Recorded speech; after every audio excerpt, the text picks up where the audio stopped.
आजादी के रणबांकुरों की क्रांति कथा के जाने पहचाने और अनजाने पन्ने, सभी अमर बलिदानियों की प्रेरक कथाएं।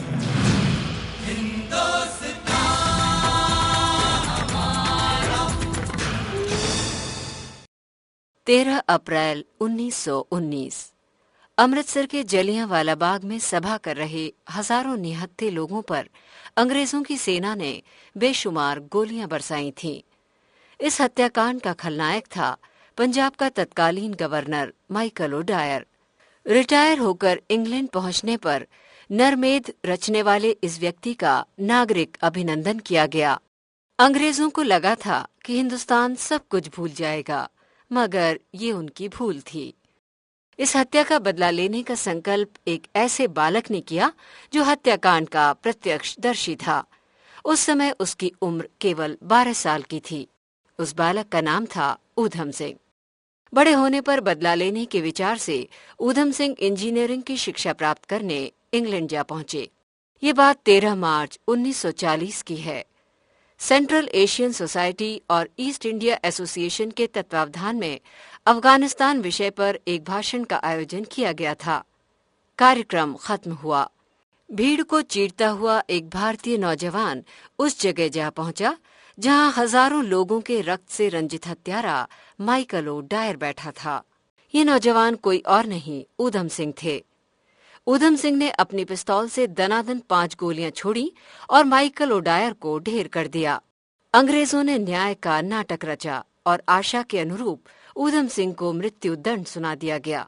ऊधम सिंह ने ये दिखा दिया था कि राष्ट्र के अपमान का बदला लेने के लिए क्रांतिकारी अपने दुश्मन को उसके घर में घुसकर मार सकते थे।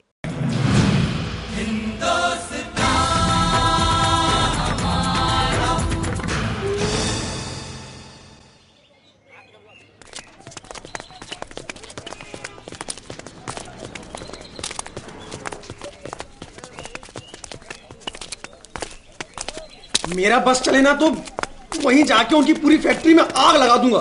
हाँ, आग तो तू लगा देगा, मगर तेरा बस ही नहीं चलता। अरे यार, यहाँ हजारों की चपत लग गई है और तुमको मजाक सूझ रहा है। यार तू बात ही ऐसी कर रहा है, अब वहां जाके आग लगा देगा। भाई प्रैक्टिकल होकर सोचना कि 7,000 की घड़ी के लिए तू फॉरेन जाएगा 20,000 खर्चा करके, और वहां नई घड़ी क्लेम करेगा, और उन्होंने घड़ी नहीं दी तो आग लगा देगा। हाँ भाई, पैसा कोई मायने नहीं रखता, ये तो हक की लड़ाई है। कर बेटा कर, तू पहला आदमी होगा जो देश में हुए अपराध की विदेश में सजा देगा, वो भी बिना मुकदमा। बिना अदालत, फुल एंड फाइनल। क्या बात है भाई, आज तो तुम लोग मुकदमेबाजी कर रहे हो, वो भी विदेश में। क्या हुआ भाई, जरा मैं भी तो सुनूं। अरे कुछ नहीं काका, इसने एक विदेशी घड़ी खरीदी, महंगी वाली, सस्ते में, मगर उसका यहाँ कोई सर्विस स्टेशन ही नहीं। अब वो घड़ी खराब हो गई तो दुकानदार कहता है कि मैं कुछ नहीं कर सकता। भाई मैंने तो पहले कहा था कि यहाँ कोई सर्विस नहीं दे पाऊंगा। अरे ये तो गलत बात हुई, देखभाल के खरीदना चाहिए कुछ भी।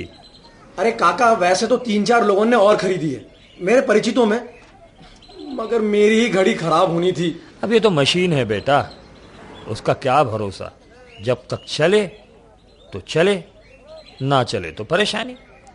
अच्छा एक बात बताओ, क्या इस घड़ी का कहीं भी कोई सर्विस स्टेशन नहीं है? हाँ काका है तो, मगर विदेश में। हमने नेट से पता किया, मगर 7,000 की घड़ी के लिए 20,000 का किराया लगाना पड़ेगा। ये तो दिक्कत वाली बात है। और वो मुकदमा या ऐसा कुछ क्या कह रहे थे तुम लोग? ये कह रहा है कि यदि घड़ी नहीं बदली तो वहां जाके विदेश में उसकी दुकान में आग लगा देगा। तो मैंने कहा कि तू पहला आदमी होगा जो देश में हुए अपराध की सजा विदेश में देगा। काका, गजबी है काका, आप कहाँ खो गए? अरे कुछ नहीं, जब तुमने कहा ना कि देश में हुए अपराध की विदेश में सजा, तो मुझे एक का एक याद आया, ऊधम सिंह। वो इस माटी का एक ऐसा शेर था कि जिसने जलियांवाला बाग के नरसंहार का बदला लंदन में जाके लिया था। तो काका आज उधम सिंह के बारे में ही हो जाए। अच्छा, मैं जरा कुछ काम निपटा के अभी आता हूँ, तब तक तुम लोग चाय वाय पियो। ठीक है काका। यार, ये गजबीए काका की याददाश्त बहुत बढ़िया है। उनको ऐसी सैकड़ों बातें ज़बानी याद हैं। हाँ यार, अब शहीद उधम सिंह के बारे में मैंने पहले भी सुना है, मगर इस घटना से मैं उसको जोड़ नहीं पाया। अब यार सुना तो समझे। हाँ यार, यही तो काका की खासियत है कि किसी भी बात को, किसी भी टॉपिक को ऐसे एंगल से देखते हैं और ऐसा एक्सप्लेन करते हैं कि सामने वाला इम्प्रेस हुए बिना रह ही नहीं सकता। अरे किससे इम्प्रेस हुए बिना नहीं रह सकते भाई? है काका कोई जो आजकल हमारा हीरो है? क्यों भाइयों? अरे कौन है वो? मुझे भी तो बताओ, ऐसा क्या है उसमें? उसमें बहुत सी खूबियां हैं। और तो और आजकल हम सब अपने अंदर बदलाव महसूस कर रहे हैं, अपने कर्तव्यों के प्रति जागरूक हो गए हैं, जिम्मेदार हो गए हैं उन्हीं की वजह से। क्यों भाइयों? अरे वाह, ऐसी बात है तो मैं भी तो उस महापुरुष के दर्शन करना चाहता हूँ। कहाँ रहते हैं वो? इसी शहर में या कहीं और? बताओ। अरे मुझे उससे कब मिलवाओगे? अभी मिलवा दें। क्यों भाइयों? काका, वो अभी यहाँ प्रकट हो जाएंगे। हम जैसे ही उनको हाथ जोड़ के प्रणाम करेंगे वो प्रकट हो जाएंगे, मगर एक शर्त है। वो क्या? जब तक हम ना कहें आप आंखें नहीं खोलेंगे। चलिए आंखें बंद कीजिए। अच्छा तो लो, कर ली। हे हमारे पथ प्रदर्शक, मार्ग दीपक, हम आपके पवित्र चरणों में नजतानु होकर आपको प्रणाम करते हैं। अरे ये क्या कर रहे हो? ओहो, मेरे पाँव क्यों पकड़े हैं तुमने? अरे नहीं बेटा, उठ जाओ बेटा, उठो। काका, हमने कहा था ना, हमारे प्रणाम करते ही वो प्रकट हो जाएंगे। अरे आप ही तो हैं वो। अरे नहीं बेटा, मैं कहाँ इस लायक हूँ। मैं तो बस। क्या हुआ? हमसे कुछ गलती हुई क्या? यदि हुई हो तो हमको माफ कर दीजिए। नहीं, ऐसी कोई बात नहीं। बस यूं ही तुम लोग भी ना एकदम गधे हैं, है ना? अरे नहीं, तुम लोग तो शेर हो, शेर। जैसा शेर था उधम सिंह। वाह काका, क्या कड़ी पकड़ते हैं आप भी। अब शेर से वापस उधम सिंह की कहानी को जोड़ दिया। अब तुम कहते हो तो नहीं सुना था। अरे नहीं काका, मैं तो तारीफ कर रहा हूँ आपकी इसी बात की। तारीफ कर रहे हो तो ठीक है। तो काका शुरू कीजिए। हाँ, वही तो सोच रहा हूँ कि कहाँ से शुरू करूँ। बात है लंदन के एक न्यायालय ओल्ड वैली क्रिमिनल कोर्ट की।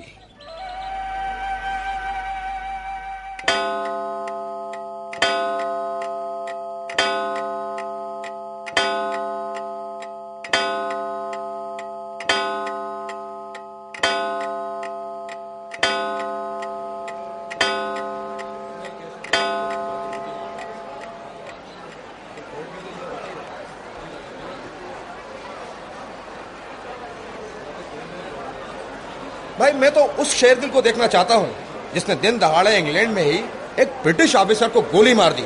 हाँ, सुना है भारत में हुए किसी केस का बदला लिया है। आज सुना तो मैंने भी यही है, मगर उसकी हिम्मत की दाद देनी पड़ेगी। क्या बात है, वो सिर्फ बदला लेने के लिए ही हिंदुस्तान से यहाँ आया, ये जानते हुए कि यदि पकड़ा गया तो मौत निश्चित है। हाँ, यही बात तो इस आदमी को खास बनाती है।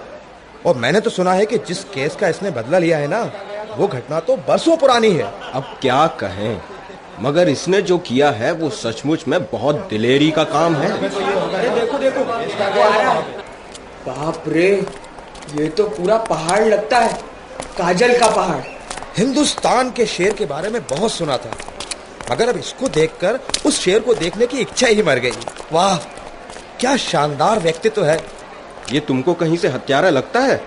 देखो तुम, उसको पता है कि उसकी मौत कितने करीब, पास एक कदम का फासला है, मगर उसकी चाल ढाल से ऐसा नहीं लगता कि वो किसी जश्न में शामिल होने आया है। इतना खुश, रोबीला लग रहा है, दूल्हे जैसा।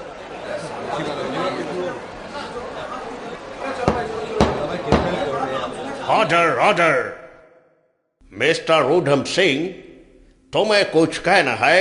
जी हाँ जज साहब, मैं चाहता हूं कि मुझे ऊधम सिंह नहीं, राम मोहम्मद सिंह आजाद के नाम से पुकारा जाए। व्हाट?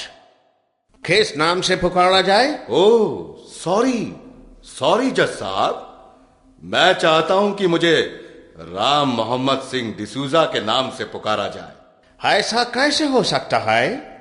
पेपर्स में तुम्हारा नाम ऊधम सिंह के नाम से दर्ज है, और फिर सरकारी वकील साहब ने भी तुम्हारा नाम ऊधम सिंह बताया है। जब सरकारी वकील साहब का कहा ही मानना है, तो फिर किसी से भी कुछ भी पूछने की जरूरत कहां रह जाती है जज साहब। एक बात बताओ, तुम सिख हो या मुसलमान? हिंदुस्तानी, मैं एक हिंदुस्तानी हूं। और ये तुम्हारा नाम जो इतना लंबा है, इसका क्या मतलब है? क्या रहस्य है इसमें? मतलब मतलब और रहस्य तो बस इतना है कि हिंदू का राम, मुसलमान का मोहम्मद, सिख का सिंह और ईसाई का डिसूजा मेरे नाम में सम्मिलित है। मेरा नाम प्रतीक है हिंदुस्तान की एकता का, इसीलिए मैंने अपना नाम राम मोहम्मद सिंह डिसूजा रख लिया है। ओह अच्छा, तो ये नाम तुमने खुद रखा है। वैसे तुम्हारे माता पिता ने तुम्हारा नाम क्या रखा था? ऑनरेबल जज साहब, वही जो सरकारी वकील साहब ने आपको बताया। ओके, तो ये अदालत तुमको ऊधम सिंह के नाम से ही पुकारेगी। जैसी आपकी मर्जी जज साहब। मिस्टर ऊधम सिंह, अपनी सफाई में तुम कुछ कहना चाहते हो? हाँ, कहना चाहता हूं, ज्यादा नहीं, सिर्फ ये कि माइकल और डायर को मैंने मारा है। और आप ये न्याय का नाटक ज्यादा लंबा ना चलाएं, बल्कि जल्दी से मेरे गले में फांसी का हार डाला जाए। That's it. एवमस्तु, या ऐसा ही कुछ लिखकर जज ने अपना काम काज पूरा कर दिया। वैसे भी करने कराने को बाकी ही क्या था। और 12 जून 1940 को इंग्लैंड की भूमि पर भारत का सपूत शहीद हो गया। हंसते हंसते उसने फांसी का फंदा चूमकर भारत के सम्मान को बहुत ऊंचा उठा दिया। काका, ये तो अधूरी बात हुई, पूरी बात बताइए ना। हाँ काका, ऊधम सिंह की पूरी जीवनी बताइए कि वो कैसे क्रांतिकारी बने, उन्होंने क्या क्या किया, और भी बहुत सारी बातें। बेटा, ये सब शुरू हुआ 13 अप्रैल 1919 को अमृतसर के जलियांवाला बाग में। वहां एक सभा हो रही थी जिसमें भाग ले रहे थे हजारों लोग, जिनमें आदमी, औरतें, नौजवान, बच्चे सभी थे।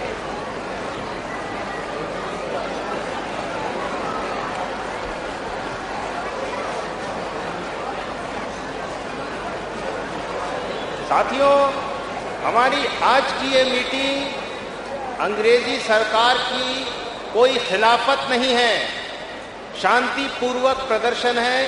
हम अंग्रेजी सरकार को ये बता देना चाहते हैं। और तभी जनरल डायर अपनी सेना के साथ आ धमका।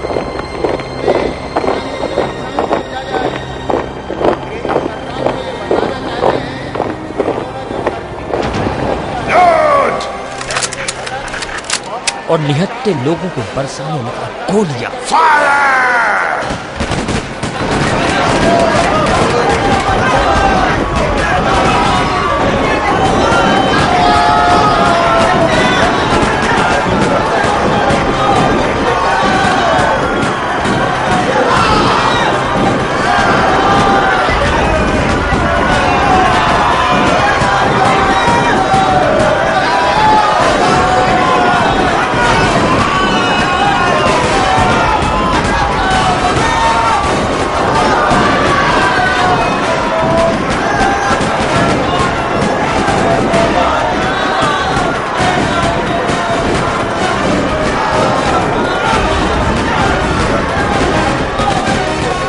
गोलियों की आवाज, लोगों की भगदड़, चीख पुकार, शोर गुल।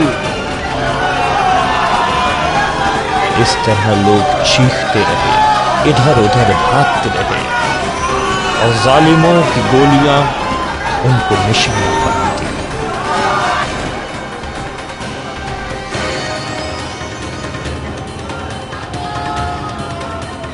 सरकारी कागज के मुताबिक सिर्फ 379 लोग मारे गए, लेकिन हकीकत में बिछी थी वहां 1000 से ज्यादा लाशें।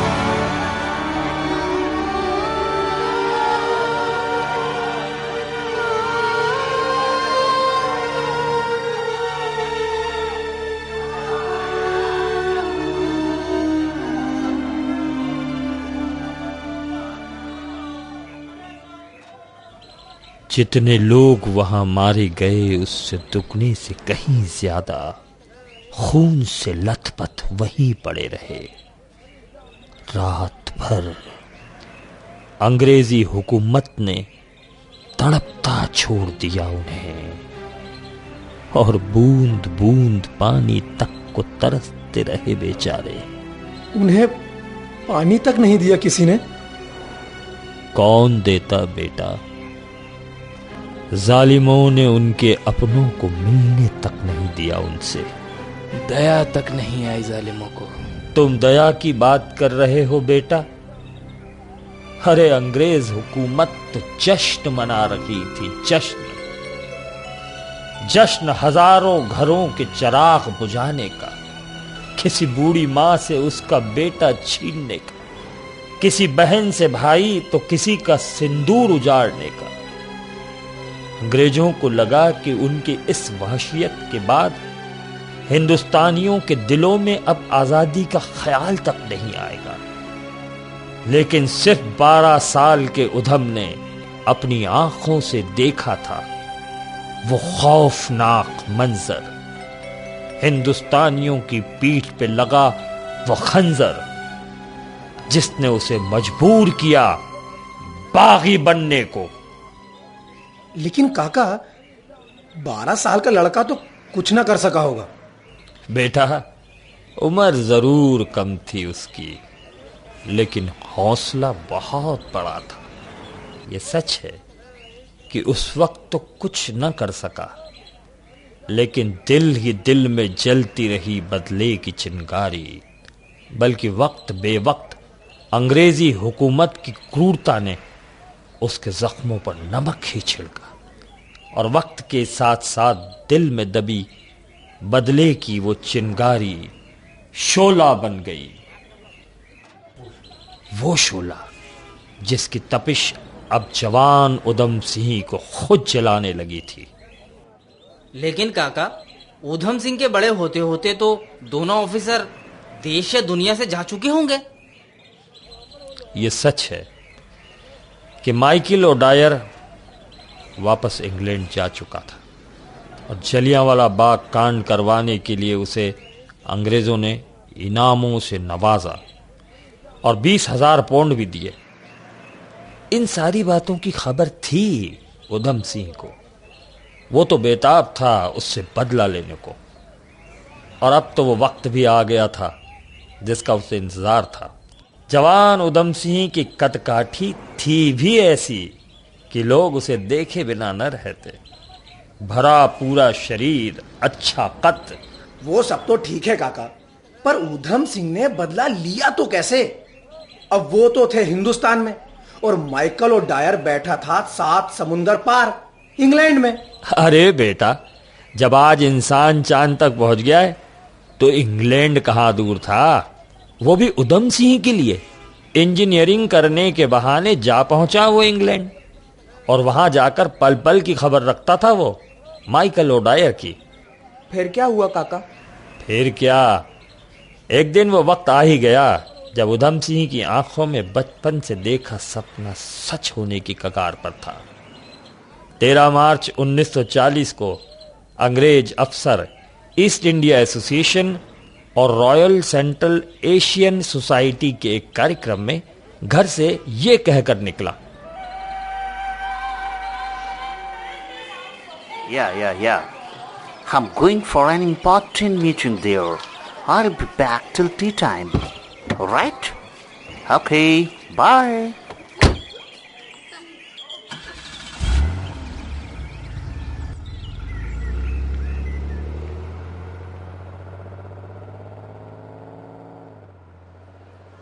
माइकल ओडायर उस सभा में पहुंचा जहां सभापति लॉर्ड जेटलिंड थे। सभा में अफगानिस्तान पर भाषण हो रहे थे।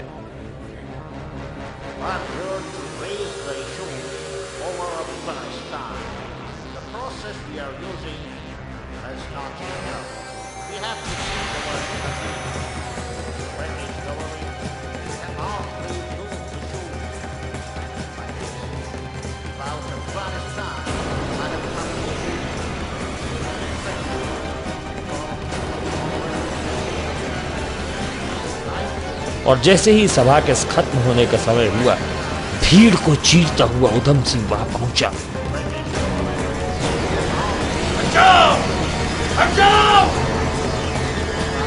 और उसने आगे आकर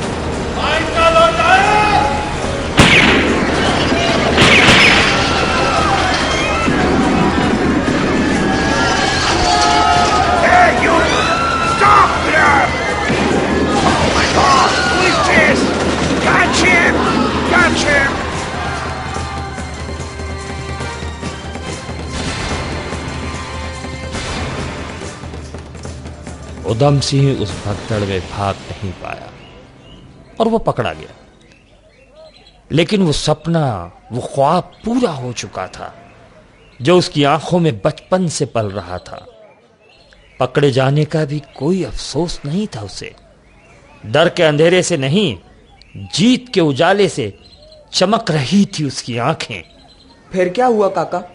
होना क्या था, फिर वही न्याय का नाटक, मुकदमा चला उधम के खिलाफ लंदन की ओल्ड वैली क्रिमिनल कोर्ट में। मुझे यही कहना है कि माइकल ओडायर को मैंने मारा है और न्याय का लंबा नाटक न चलाकर जल्दी फांसी का हार मेरे गले में डाल दिया जाए। लेकिन तुमने माइकल ओडायर को क्यों मारा? क्योंकि वो इसी लायक था। माइकल ओडायर मृत्यु दंड का ही अधिकारी था। ना मुझे कोई चिंता है और ना मौत का डर। अरे बुढ़ापे तक जिंदा रहने से फायदा ही क्या? देश के लिए यदि कोई जवानी में ही मरता है तो ये तो अच्छी बात है। मैं भी यही कर रहा हूं। अपनी मातृभूमि के लिए मैं अपने जीवन की भेंट दे रहा हूं।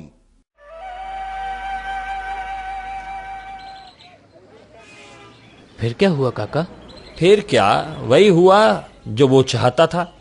12 जून 1940 को उसने फांसी का फंदा चूमा और अमर हो गया। वाकई काका, अशफाकुल्लाह, ऊधम सिंह, बिस्मिल और ना जाने कितने लोगों ने अपनी जान देकर हमें एक कीमती आजादी दी है। चाचा, ये लोग तो महान थे ही, पर आप भी कम नहीं। अरे भाई, मैं क्यों? और क्या काका, आप हमें इतनी अच्छी जानकारियां जो देते हैं, आखिर आपके पास इतनी जानकारी कहां से आई? अरे तुम लोगों के पास तो कॉलेज की लाइब्रेरी है, पर मेरे पास तजुर्बा है बेटा। देखा है मैंने वो वक्त, सुना है अपने बुजुर्गों से, वो गुलामी की तपती धूप भी भोगी है और आजादी की ठंडी छांव भी। शायद इसीलिए एहसास है मुझे अपनी आजादी की कीमत का। अब तो हमें भी एहसास हो गया है और हम भी वक्त पड़ने पर देश के लिए कुछ भी कर गुजरेंगे। बस आप वादा कीजिए कि आप हमें हर बार यूं ही किसी दिलेर देशभक्त के बारे में बताएंगे। हाँ ठीक है, लेकिन आज का कोटा खत्म। अब अगली बार आना, तब बताऊंगा किसी सपूत के बारे में। जय हिंद।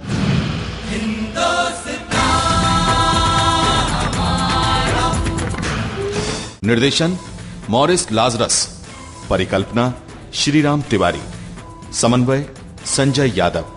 निर्माण और प्रस्तुति स्वराज संस्थान संचालनालय, मध्य प्रदेश शासन संस्कृति विभाग।